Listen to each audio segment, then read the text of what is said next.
stream start for a little bit.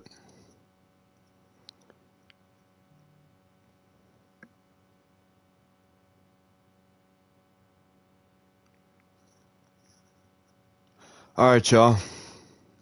Hold on, let me...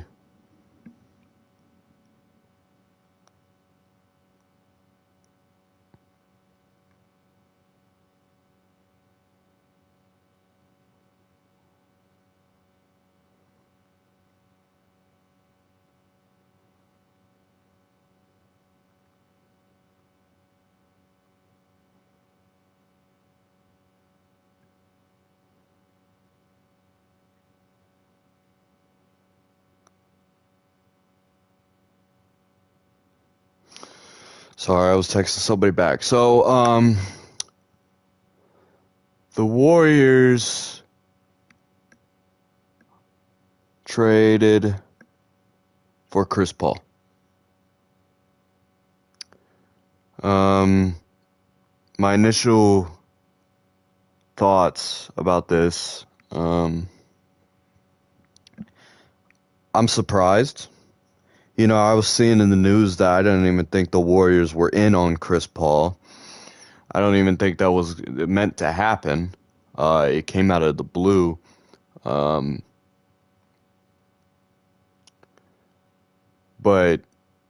I just want to give a big shout out to Bob Myers because everybody said the dynasty was over, right? After we lost to the Lakers in the second round, everybody's like, "Oh, the dynasty is over," and he goes out and he trades for Chris Paul, a tremendous passer, a great leader. Once he gets to the playoffs, we'll talk about that next. And overall, a Hall of Famer. For a guy who I've completely lost faith in. You guys know I don't. Jordan Poole has been on my bad side lately. He's been hard to watch. I can't watch Jordan Poole anymore. He's been so hard to watch. His shot selection is awful.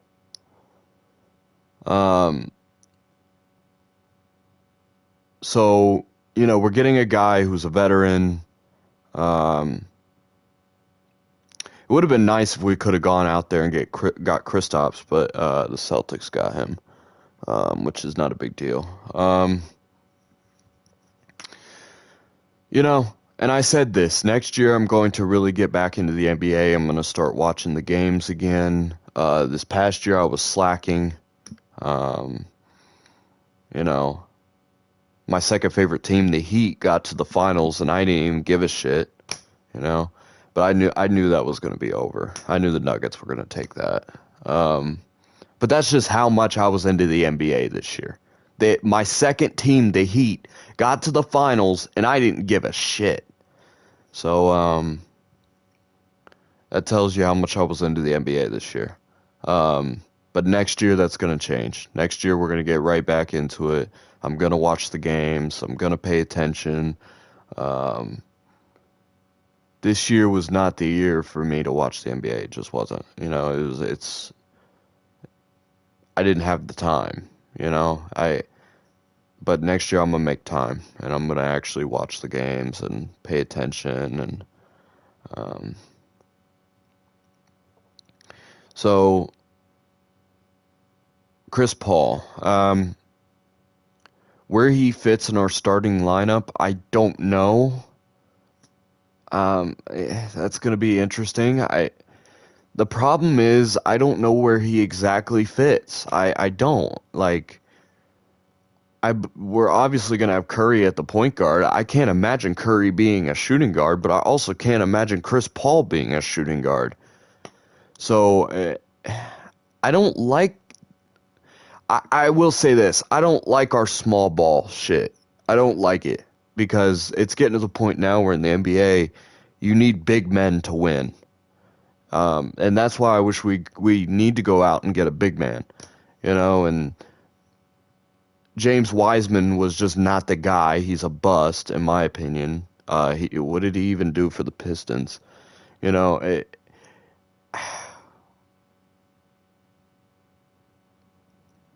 of course we know Chris Paul.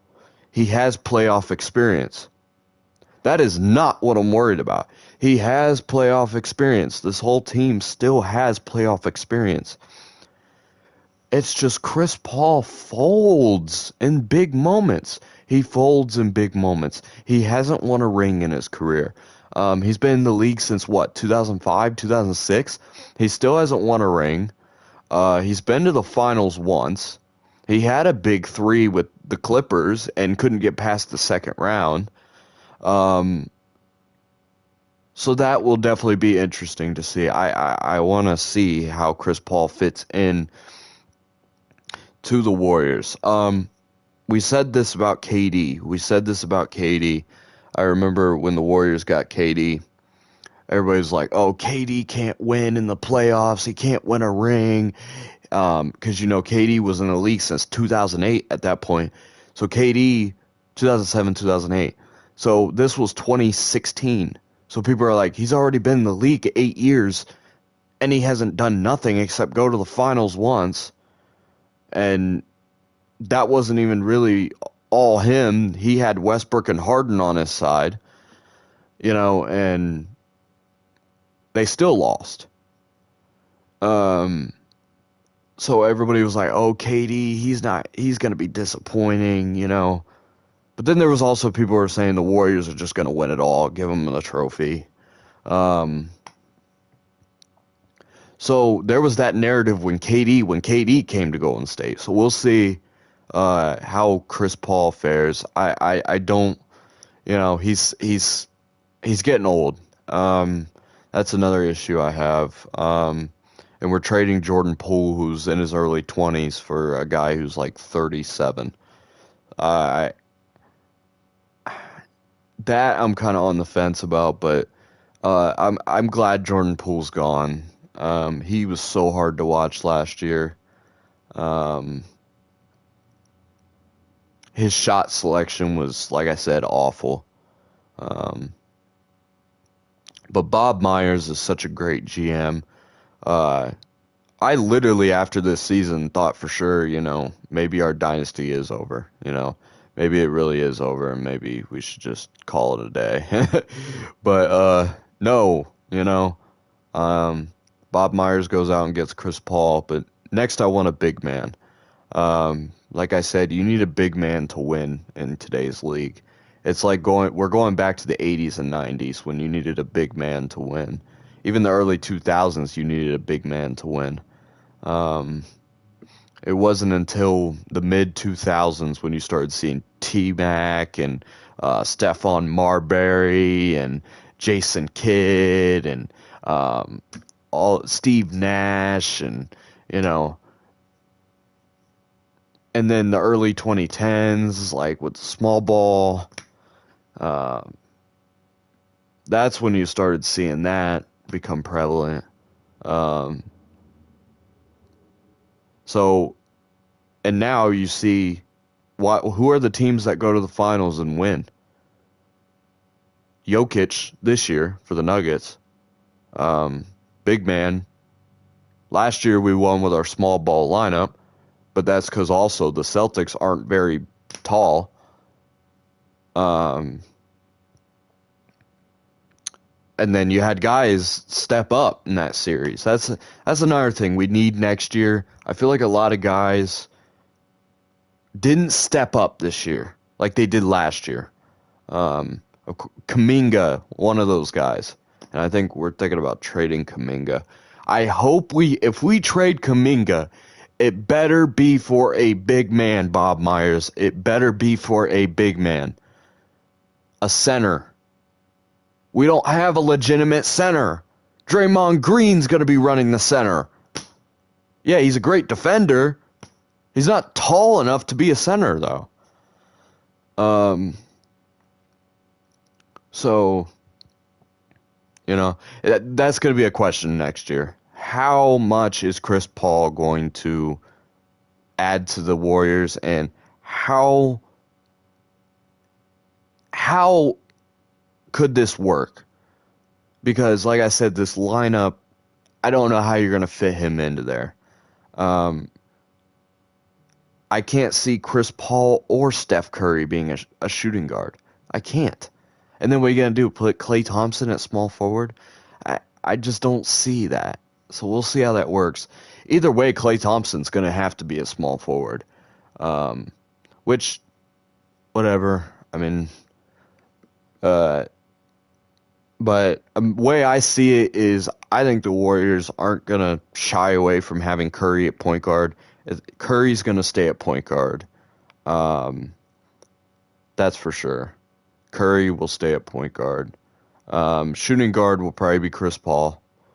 Small forward, I would honestly, it would be Klay Thompson. Power forward, this is where you're kind of stuck because now you have a power forward and center that should be in the starting lineup. Like Andrew Wiggins, I believe he should be in the starting lineup. He's not built to be a power forward. He's not.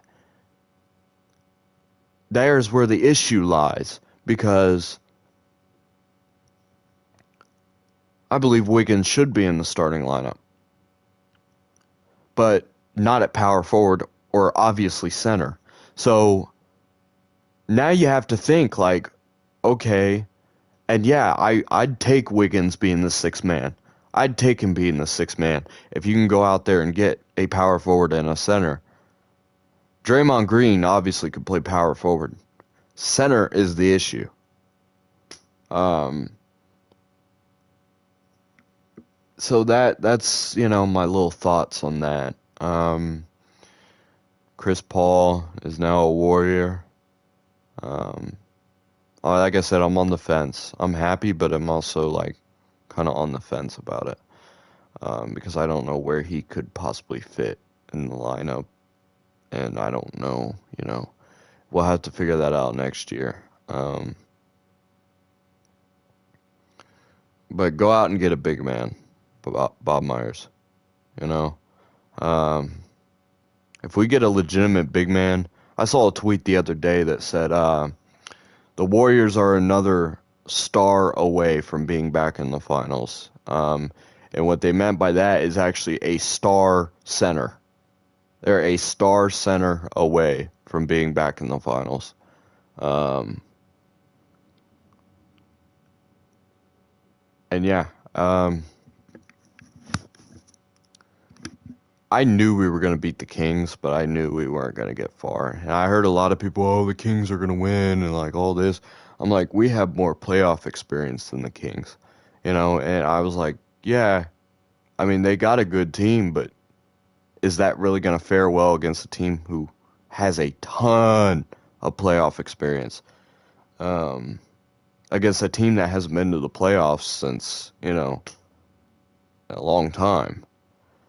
So I knew we were going to take that series, but when I saw that it was very close, I was like, we're not beating the Lakers. I already knew, I was like, we're not getting past the Lakers. I tried to keep my head up and be like, okay, maybe we can win this series, but, I guess not. I believe we took game 2, and that's when I started to believe again. Because I was like, okay, we bounced back. Took game 2. And I was like, nah, we're not beating LeBron and AD. We just got outplayed in that series. And then, like I said, forever, Curry didn't have help. Thompson had a great season, but he didn't really show out in the playoffs. Curry was on his own, mainly. Because I know he's not on paper, but the way everybody played, it was like, yeah, he was. He was the only guy showing up and playing well.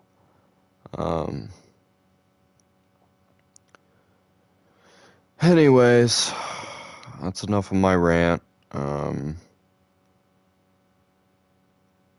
Braves are up 5-0. By the way, Bob Myers, you're a great GM, but you're not better than Alex Anthopoulos. But we're not here to talk about the Braves right now.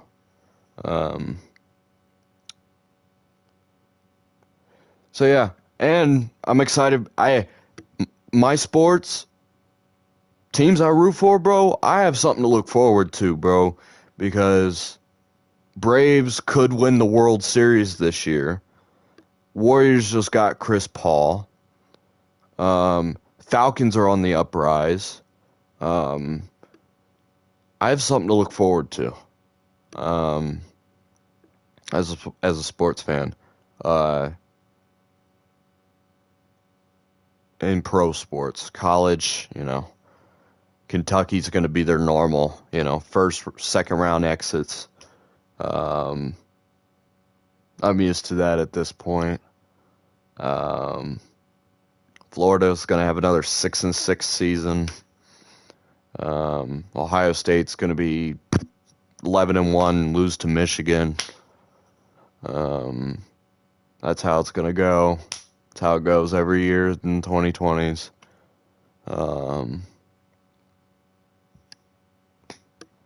So at least in pro sports, I have something to really look forward to. So yeah, guys, that's going to do it. Hope you guys enjoy your day. I'm going to hop off of here. I just wanted to give my thoughts about the whole Chris Paul trade. So yeah, peace out. Love you guys. Have a good day. Stay safe. And yeah. Hold on one second.